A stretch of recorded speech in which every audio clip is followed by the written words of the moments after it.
You're listening to the Mommy Labor Nurse podcast, where you'll gain the tools, knowledge, and confidence you need to erase the unknowns, feel in control, and have an even better birth, no matter how you deliver. My name is Liesel, mom of two, practicing labor and delivery nurse, and your host. From over 8 years and counting of working at the bedside, I know that knowledge is the key to an even better birth. So tune in each week to learn about all things pregnancy, birth, and postpartum from me, a labor and delivery nurse that's seen it all. And now let's get into this week's episode. Hello, guys, and welcome to week 4 of the 12 weeks of birth. This week, I chose an episode that my sister and I did a while back, about 2 years ago. We did some birth trivia, and I chose this episode simply because I love all of the episodes with Jenna and I feel like our dynamic is really good. I mean, she's my sister, so, we have good banter. And we like to play games like this off the air when we're not filming or we're not doing stuff. So I figured this one was a fun little taste in what our everyday life is, sitting next to each other, doing mommy labor nurse fun type things. And yeah, I just love games. So I thought this was a fun episode to re-air. So let's get right into it. Also, terribly sorry about the bad audio on my end in this episode. Jenna sounds great, but I obviously forgot to turn my microphone on, which the ADHD, baby, it hacks my brain sometimes. I forget to do stuff. So yeah, sorry about that, but let's get into it. Hi, Jenna. Welcome to the Mommy Labor Nurse podcast. Thanks so much for being here with me today. Yes, thank you. Glad to be here. Yeah. How many episodes have you been on with me now? You haven't been on an episode in a while, but What is this? 3, 4, 5, something like that episodes? Yeah, something like that. I was on your podcasts when you talked about your birth and stuff like that. So probably about a year ago I was last on. Yeah, I think so. It has been that long. And then you were on the one with Mom. That was about a year ago. Right. So yeah, for those of you who are new here, new listeners, and just kind of found us and didn't listen to those previous episodes that Jenna was on, Jenna, can you introduce yourself to everyone and tell everybody who you are? Yes. Hello, my name is Jenna. I am Liesel's little sister, it's about a 7-year difference between us. And I also work for Liesel, have been for about 3 years now. And I also take care of Liesel's kids a little bit during the week as well. So I'm around a lot. Yes, she is. She wears a lot of hats and is very, very, very, very important role in Mommy Labor Nurse and in Liesel's life. So yeah. So I thought we would just do a lighthearted episode today. I've done just a big variety of episodes where I do Q&As or I deep dive into a certain subject, or I'll have guests on, or we'll do birth stories, but we haven't done just like a fun, lighthearted episode in a while. So I figured I would just look up a bunch of birth stats. A lot of them are number stats, and I just want to quiz you and see, how well you can do with some of these numbers and see how many you can get correct. So a lot of this stuff is from a Healthline article. I think a few of them are from the CDC, but there's like 30 of them. So we can just go through. I want to see a lot of these I couldn't have guessed. So. Oh, geez. All right, let's do this. It's nothing like crazy. Like, I'm not going to be asking you how to spell some crazy long name or anything. So it's a lot. You'll see. It's a lot of like number guessing. So, all right. Are you ready? I'm ready. Let's do it. Okay. All right. So the first question is, how many days do you think is the longest recorded pregnancy that's ever been documented? Days of pregnancy. Yeah.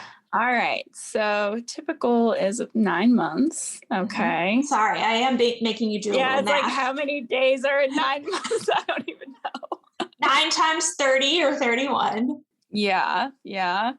I'm just going to go with, let's see. Oh, gosh. Okay, so like what's 9 times 3? 27. Okay, so add a 0 to that. Yep. Okay. 270. So that's like about 9 months. Okay. So what's the longest one you think? Let's just do 300. That's a good guess, but it's actually 375. Whoa. Yeah. And apparently this is true. I really can't believe that somebody went that long, but it says, according to a 1945 entry in Time magazine, a woman named, I now can't pronounce her name, Balua Hunter gave birth in Los Angeles nearly 100 days after the average 280-day pregnancy, which is so crazy to believe, but who knows? Who knows?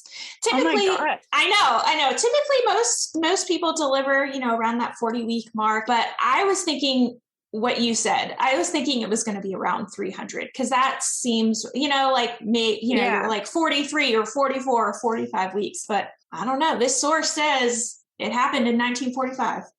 Oh my gosh. I wonder if it was like a healthy birth. Like, did she have an infection or something? I mean, I can't imagine she wouldn't have something going on, right? Yeah. Right. Crazy. All right. Next question, number 2, is how old what is the shortest recorded pregnancy where the baby survived? At what week would you say is the earliest that a baby survived? And you probably, do you know what week is considered viable? Yeah, kind of. Okay. Sort of. So I'm going to guess probably, maybe early second trimester.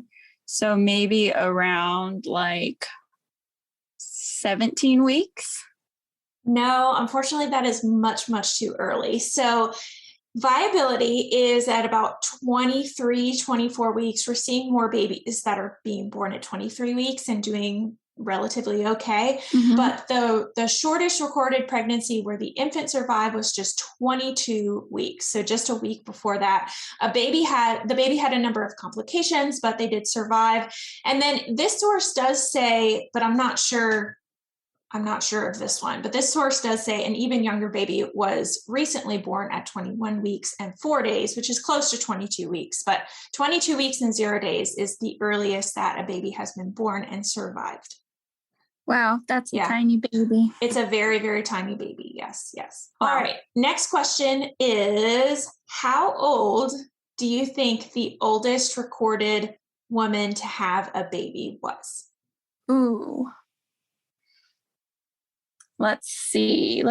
I'm going to guess maybe in her 60s. So maybe 63. Oh, you're so close. 66. It says 66. I was going to say 65. Which is crazy that, she's not, some people go into menopause really, really late. But 66 years old. Wow. Crazy to think. Seriously. All right. Yeah. All right. Next one is number 4. What fruit would you say is about the size your uterus, not the baby, your uterus is at the end of the first trimester? It's a fruit. Oh gosh, I have no idea. Let's see here. I don't even know what a normal size uterus size is. Let's go with a papaya. That's a very okay. No, that's not the right answer. A very specific, very random answer. Yeah. No, it's not a papaya. It's an orange.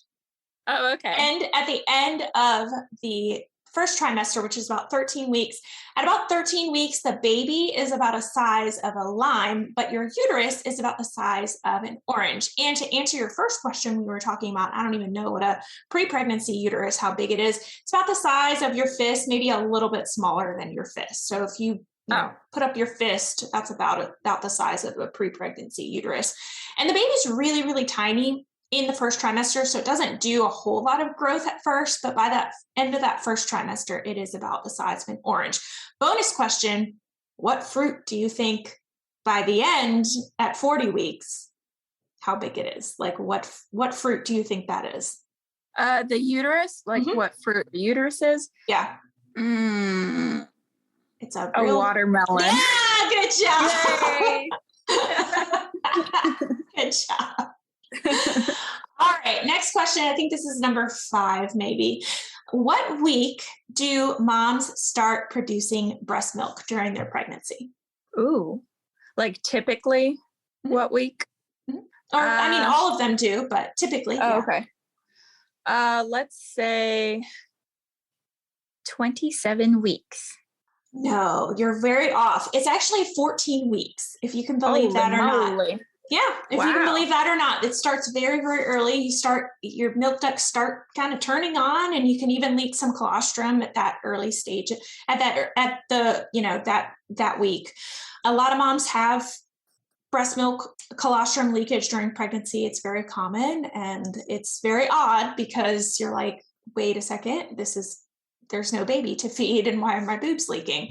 But yeah, it starts very, very early on in pregnancy, right after that first trimester.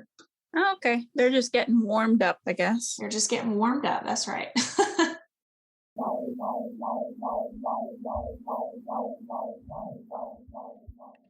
All right, the sound of that heartbeat means it's time for this week's segment of Birth It Up Babies.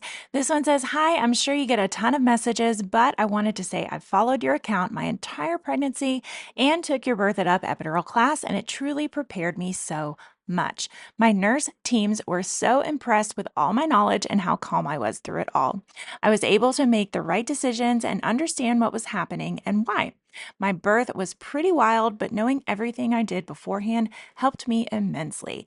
Thank you so much for educating women in this area because it is so important. I could not agree with you more, my friend. Oh my goodness, that's why I'm doing all of this, because I think it is that important and we need it that much. And if you want to have an even better birth, just like this mama, head on over to mommylabornurse.com/courses to learn more about our 3 online on-demand birth classes. Okay, next question. About 1 in every 2,000 babies are born with what? It's a body part. What?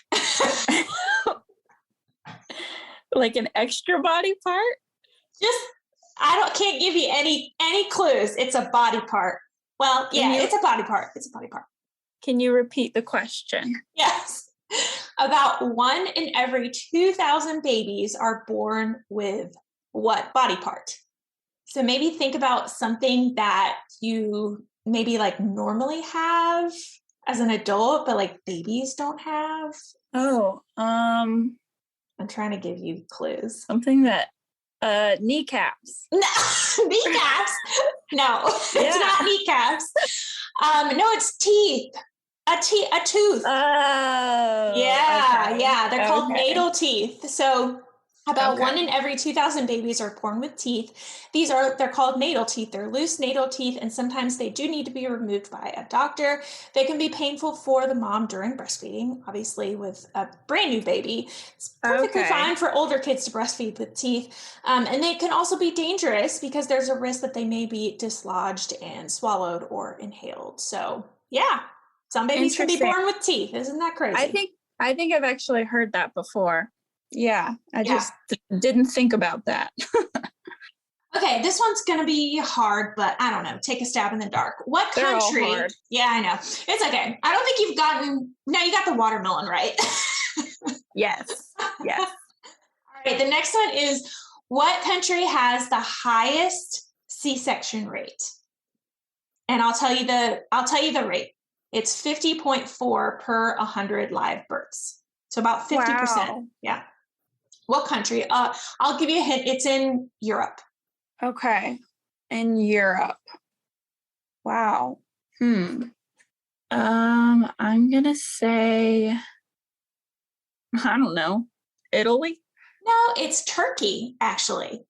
Okay. Yeah. Wow. Who would have thought? Random. I know. I thought it would have been a South American country.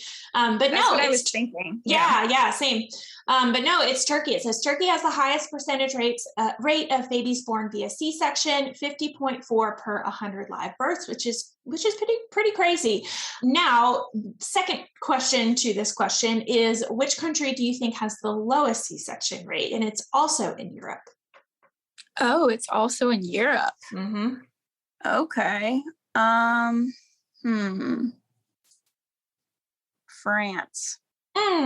No, it's not France. It is Iceland. Who knew? Oh, Yeah. okay. Good for them. Next question is, how many women in the United States receive infertility services in their lifetime? And I'll tell you that it is in the millions. Okay. Let's go with 5 million. Close. It's 7 million. And that is about 11.9% of women here in the United States have received infertility services in the United States in their lifetime. Wow. Too many. A lot. Yes. Agreed. Okay. How old is the average age that people have babies for the first time in the United States? What age do you think? I know that it has changed over the years. Is there a certain time frame or just in general? This source says 2014. Okay. So that wasn't that long ago. More recently. 8 years ago. Let's say 27, 26. Oh, close. It is 26.3. Okay. Very close. Yeah. Okay. All right. Not bad. Oh, okay. All right. Next question. What percentage of births, this is United States, yes, what percentage of births in the United States are water births? Let's go with 12%. Oh, you're so close. 10%.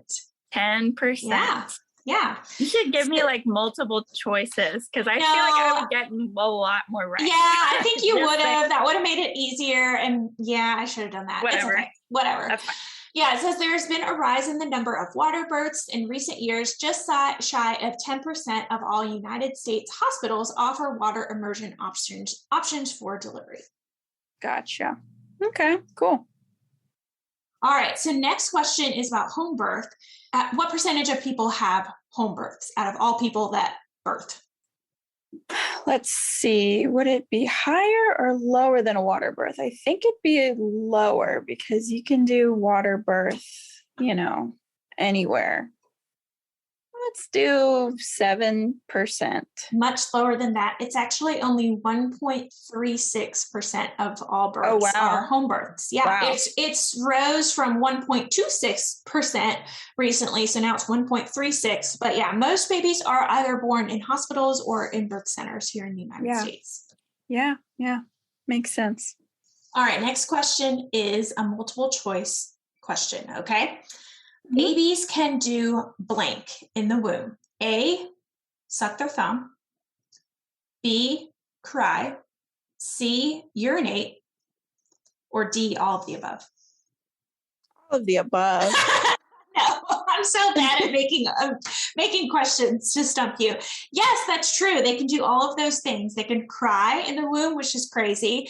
Yeah, it says with the crying, we've seen crying on ultrasounds as early as 28 weeks, which is kind of crazy. But yeah, babies can suck their thumbs, suck their fingers. They can play with their umbilical cord. They can urinate. Yeah, interesting. I've always wondered, how can you not hear your baby crying in the womb? It doesn't make any noise. Oh, because the baby's in water? No, it doesn't really make noise because their lungs aren't really working yet. Gotcha. Yeah. But they can show, it's like they're crying, but they're showing displeasure. They're wincing. Gotcha. Almost. Yeah. Gotcha. Okay. So that brings us to the last question. And one of the answers on there was babies can urinate in the womb. Mm-hmm. So how much pee per day does a term baby pee inside of you? Maybe an ounce. Much larger than that. It's actually up to a liter of pee. Whoa. Yeah. And guess what happens? They just drink it back down, and then it just cycles through. That's how that works. Lovely. Yeah. But it's not, it doesn't smell like urine at all yet because it doesn't have any bacteria. It's totally sterile. I mean, urine actually inside of like adults is also sterile. It's not sterile until it comes out of you and, touches the air. But yeah, that's what happens. A lot of people don't realize that amniotic fluid is composed of baby pee. Interesting. I didn't know that. Yeah. Yeah. That's probably why a lot of women think they pee when it's amniotic fluid. No. Maybe, kind of.